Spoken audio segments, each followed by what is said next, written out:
Mesdames, Messieurs, bonjour au micro de Radio Shalom, Charles Lugassi. Voici à présent notre bulletin d'information. Eh bien, nous vous avions annoncé hier que il était question de deux personnes, dont l'un membre de notre communauté, qui avait été accusé relativement à certaines transactions concernant de faux Viagra. À cet effet, nous avons jugé bon de demander à Monsieur Alain Elmaleh, l'une des personnes accusées par les médias, de venir se justifier. Monsieur Alain Elmaleh, vous êtes là, bonjour. Bonjour. Alors, Alain Elmaleh, il semble que les médias vous aient accusé d'avoir importé, distribué et d'avoir vendu de faux Viagra. Alors, j'aimerais, si vous le voulez bien, que vous précisiez tout cela et que vous nous disiez si oui ou non c'est fondé et s'il y a quelques fondements à tout ce qui a été annoncé dans les différents médias. Écoutez, d'abord, je dois vous dire que nous avons été euh, abafoués par voie à la à la vue de certains articles qui ont été publiés par des médias qui se disent des médias sérieux. En fait, nous avons appris ces charges par les médias, jusqu'à que ça paraisse sur l'internet. Nous n'avions encore reçu aucun avis des douanes ou de l'agence des douanes ou de personne. Alors Donc nous attendez, avons, dans les médias, excusez-moi Alain, dans les médias, il était question qu'il y a un an, en 2012 et en 2011, avant ça, vous aviez eu à peu près, je crois, 130 000 capsules de Viagra, de faux Viagra saisies à l'aéroport, etc. Donc tout ça, vous niez tout cela non, ou non, je nie. C'est pas ça que je nie. ah, Ce que je dis, c'est que quand les médias ont annoncé ce qu'ils ont annoncé les 2 derniers jours, nous n'avions encore rien reçu comme avis des douanes. Ce qui s'est passé, c'est qu'il y a 2 ans, nous avons eu un shipment qui a été envoyé par un de nos fournisseurs. Il faut comprendre aussi que nous sommes une grande compagnie de distribution. Nous avons énormément d'articles. Ça fait 28 ans qu'on est en affaires. On a toutes sortes d'articles de bien-être, on a une ligne de suppléments de pilules pour hommes, pour femmes, etc. Donc on a beaucoup d'articles. On n'est pas une société qui a fait venir un seul shipment qui s'est fait arrêter. Il faut comprendre ça. Il faut mettre d'accord. tout ça en perspective. Donc on a Avant d'aller plus loin, Alain Elmaleh, peut-être qu'on pourrait définir pour le bénéfice de nos auditeurs qui ne vous connaissent pas, ce que vous faites exactement. Vous vous spécialisez dans quel genre de transactions? Parce que je vois que ce sont l'importation de produits de tout genre. Est-ce que vous pourriez nous dire davantage ce que vous faites?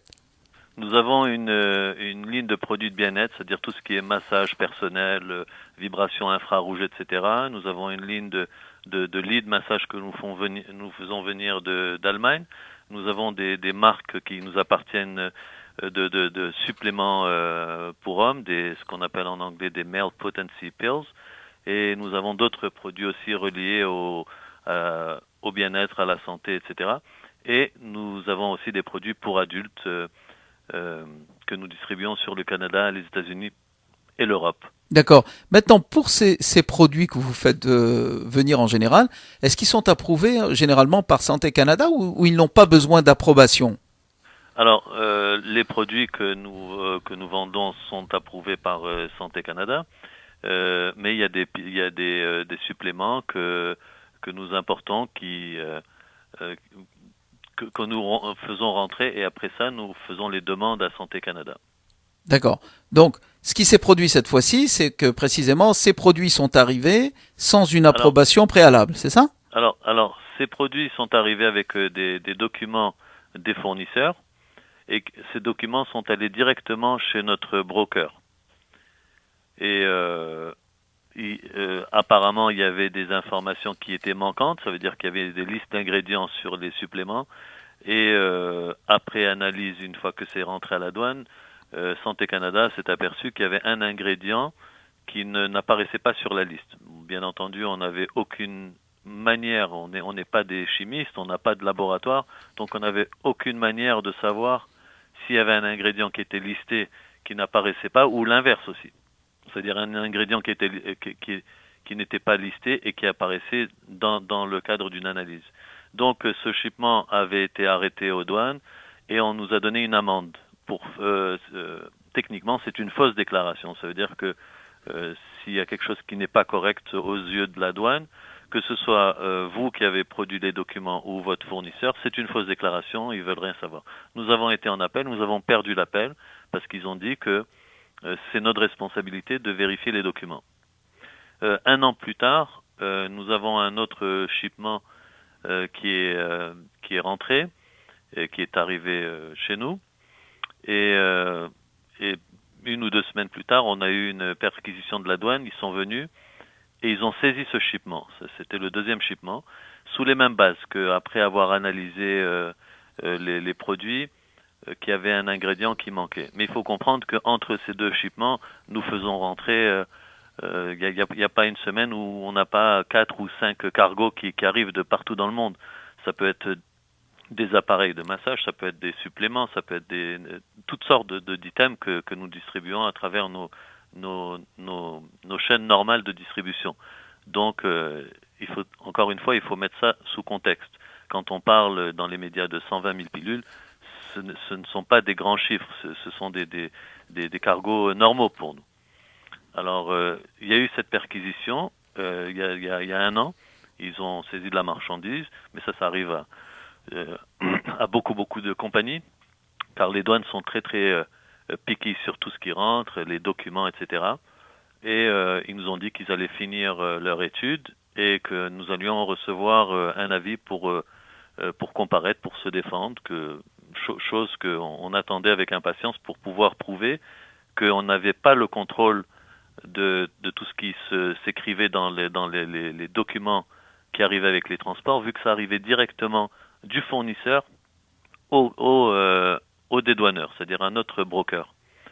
Et la douane a pris son temps, et là, il y a 2 jours, ils ont finalement inscrit au rôle la date du 3 juillet pour que mon avocat aille comparaître devant la cour pour setter une date d'audition dans laquelle on aura le droit de se défendre.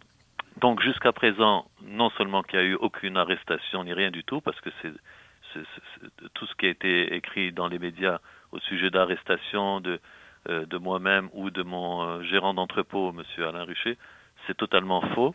Oui. Non, c'est-à-dire, oui, allez-y. La date du 3 juillet, c'est tout simplement une date de comparution qui dure à peu près 2 minutes, dans laquelle mon avocat va et Très bien. Il inscrit, c'est ça, il fait une déclaration de non-culpabilité, et après ça, il y a une date qui est setée. Une date de procès, oui. Une date de procès qui sera fixée. Entre-temps, il y a des discussions entre la partie adverse, c'est-à-dire l'avocate de la douane, et nous, pour arriver à un règlement. Très bien. Qui arrive dans la plupart des temps. Dans ce qui s'est produit, oui, monsieur Elmaleh, allez-y. Donc il n'y a pas eu, je tiens à préciser qu'il y a eu aucune accusation d'importation de faux Viagra, ça c'est tout complètement faux. Nous importons des suppléments avec nos marques. C'est-à-dire qu'une fois que ça rentre ici, nous mettons nos marques et il n'y a pas de faux. J'ai même vu des photos de faux Viagra dans l'article de la presse. Je trouve ça complètement inacceptable et scandaleux. Oui. Non, tout ce que nous avons, nous, comme information, à part les articles qui sont parus dans les différents médias, etc., nous avons également le communiqué de l'Agence des services frontaliers du Canada. Vous l'avez vu, je suppose. Absolument. Et donc, si je comprends bien, ce sont eux qui ont avisé les journalistes, la presse en général, puisque vous me dites que vous n'aviez même pas été mis au courant de ces accusations. Vous l'avez appris en lisant les journaux. Absolument. J'ai posé cette question à mon avocat. J'ai dit comment est-ce que les médias ont ça et que nous n'avions toujours pas eu vent c'est-à-dire on n'avait même pas reçu encore les documents ni rien. Il a posé cette question à la partie adverse qui s'est empressée de lire les articles et qui ont dit tout simplement nous sommes abafoués de voir ce que les médias ont écrit.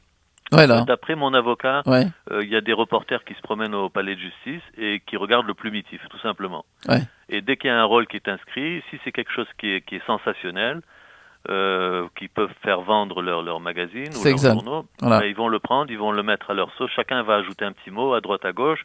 Il y en a un qui va marquer arrestation, l'autre qui va marquer faux Viagra. Toutes des choses qui sont sensationnelles, qui vont exciter le public. Ils Attendez. vont pas mettre, Ouais. Alors Alain Elmaleh, donc avant de publier leurs articles, aucun des journalistes ne vous a contacté? Personne ne nous a contacté pour nous demander notre version. Personne ne nous a contacté pour voir quelle était notre position. Donc jusqu'à présent, nous sommes les seuls à vous donner l'occasion de vous exprimer. Absolument. Et par ailleurs, j'aurais aimé, oui, allez-y. Non, je vous écoute. J'aurais aimé le faire en même temps que votre article ce matin, mais c'est pas plus grave que ça, en autant qu'on a la chance de donner notre version, c'est ça qui est important. Très bien. Alors, que vous sachiez, Alain Elmaleh, la raison pour laquelle nous avons rapporté cette nouvelle à Radio Shalom, comme nous le faisons en général, c'est que toute nouvelle d'intérêt juif ou qui concerne un membre de la communauté juive est traitée par notre salle des nouvelles et par nos journalistes. C'est-à-dire que nous traitons l'information selon qu'une personne, et c'est ce qui nous intéresse, c'est ce qui retient notre attention ici, c'est quand il s'agit d'une personne juive. Loin de nous, l'intention, n'est-ce pas, de discréditer qui que ce soit d'ailleurs. D'ailleurs, pour le bénéfice de nos auditeurs, j'aimerais souligner que vous avez occupé des fonctions proéminentes au sein de la communauté séfarade du Québec et que vous êtes considéré, et c'est ce que j'ai reçu par voie de email, vous êtes considéré comme un monsieur qui fait beaucoup de chesed, donc de bonnes actions, un grand donateur de la communauté et qui est largement estimé par la communauté séfarade du Québec. Et je crois que ça ne vous enlève en rien, d'autant que ce sont des chefs d'accusation qui existent d'ailleurs généralement, qui se font un petit peu partout, et que la véritable chose, c'est quand l'accusation, n'est-ce pas, devient un délit et qu'il y a condamnation. Or, à l'heure qu'il est, il n'y a aucune condamnation, il y a des chefs d'accusation qui sont portés, comme tout un chacun en reçoit ici et là. Exactement, vous avez tout à fait raison. D'ailleurs, je vous donnerai un exemple, une image un petit peu. Vous savez, dans tout litige, dans tout conflit, que ce soit le gouvernement contre une personne, que ce soit les douanes contre une personne, que ce soit une personne contre une autre personne, la stratégie, le but, l'idée, c'est d'envoyer le plus de fléchettes au tableau en espérant qu'il y a au moins une fléchette qui va frapper le mille. Voilà. Dans notre cas, quand on voit 37 chefs d'accusation, ça a l'air énorme. Mais en fait, nous avons je vous explique la nature de ces chefs d'accusation. Nous avons des magasins de détail à travers le Canada, et donc il y a beaucoup de produits que nous faisons venir ici à notre bureau chef au Québec, à Montréal, et il y a aussi beaucoup d'envois que nous faisons parvenir directement à nos magasins. Donc quand vous voyez 37 chefs, c'est tout simplement que ça veut dire qu'il y a eu 18 colis qui sont allés dans nos 11 succursales, et chaque colis où il y a une déclaration qui est erronée ou une fausse déclaration, c'est-à-dire que quelque chose qui marche pas pour les douanes, ça devient un chef d'accusation. Donc là, on a reçu tous les documents finalement par l'avocat de l'agence des douanes, et en effet, sur les 37 chefs d'accusation, 36 c'est répétitif, quoi. C'est les mêmes accusations qui reviennent pour chaque colis. Monsieur, alors, c'est pas oui. 37 chefs différents, c'est 37 chefs qui sont du pareil au même, c'est-à-dire l'un à l'autre, c'est répétitif, c'est soit la loi sur les drogues et les aliments, ou la loi sur la douane, tout simplement.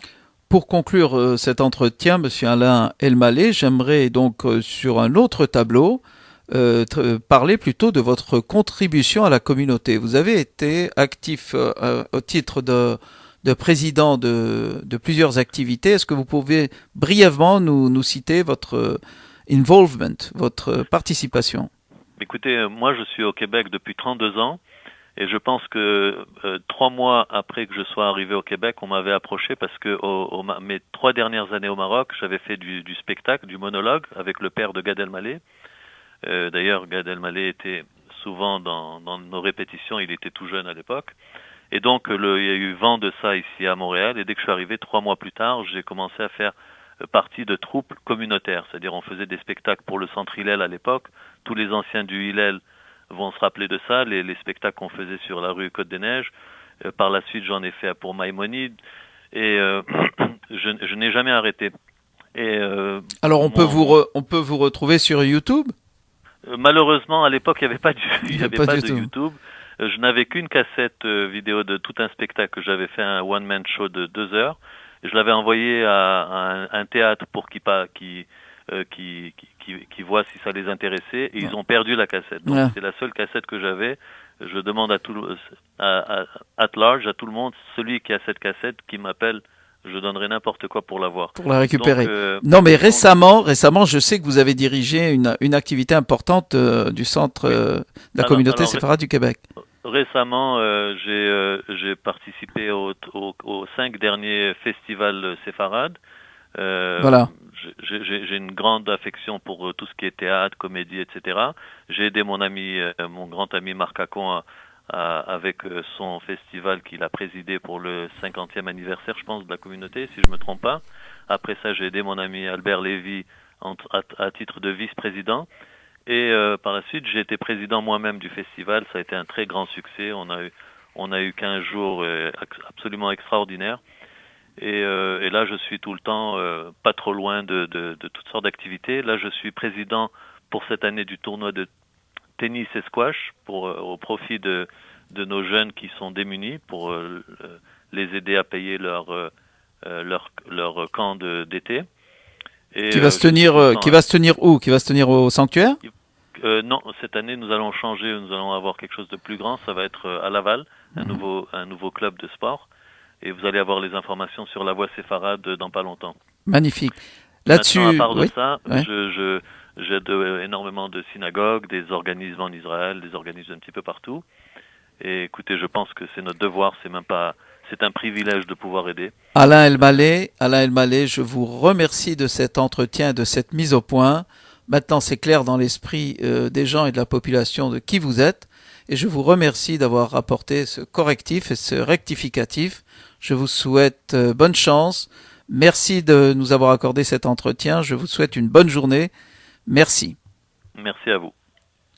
Au micro de Radio Shalom, Charles Lugassi.